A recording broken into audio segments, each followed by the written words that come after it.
ചേ ഡോ വൃത്തിയോട് കാണിക്കല്ലേ. ഞാൻ വൃത്തിയോട് കാണിച്ചു? താൻ മര്യാദയ്ക്ക് ഷർട്ട് എടുത്തിട്ടെ.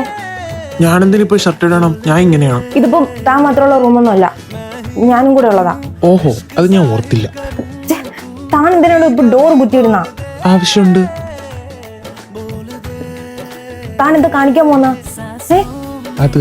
അത് കാണിച്ചിട്ട് പറയാം. താൻ എന്തിനാ എന്റെ കൈ കയറി പിടിച്ചത്? കാര്യമുണ്ടെന്ന് കൂട്ടിക്കോ. ഒന്നാമത്തെ കാര്യം താൻ ഈ ഷർട്ട് എടുത്തിട്ടോ, രണ്ടാമത്തെ കാര്യം മര്യാദയ്ക്ക് എന്റെ കയ്യിൽ നിന്ന് കിട്ടോ. ഇത് രണ്ടും നടക്കാൻ പോണില്ല. താനിപ്പോ എന്റെ കൈ വിട്ടില്ല എന്നുണ്ടെങ്കിൽ ഞാൻ ബഹളം വെക്കും. ബഹളം? ഓക്കെ, വെച്ചോ, എനിക്കിതിൽ യാതൊരു പ്രശ്നമില്ല. തനിക്ക് എന്താ വേണ്ടത്? കൈ വിട്. നേരെ ചൊവ്വ വന്ന് പറഞ്ഞാൽ തനിക്ക് അക്സെപ്റ്റ് ചെയ്യാൻ പറ്റുന്നില്ല. എനിക്കിപ്പോ ഇതേ വഴിയുള്ളൂ. തന്നെ പോലെ എന്നെ ഈ ലൂപ്പിൽ പെട്ട ഒരാളാണ് ഞാനും. അതിന്റെ ഒരു ദേഷ്യവും ഞാൻ തന്നെ അടുത്ത് തീർത്തിട്ടില്ല. കാരണം താൻ എന്റെ വീട്ടിലോട്ട് വന്നേക്കുന്ന പറ്റുവാണെങ്കിൽ ഒരു ശത്രുവിനെ പോലെ കാണാണ്ടിരിക്കും. എല്ലാം ഓക്കെ, താനിപ്പോ പോയി ഷർട്ട് എടുത്തിട്ടോ.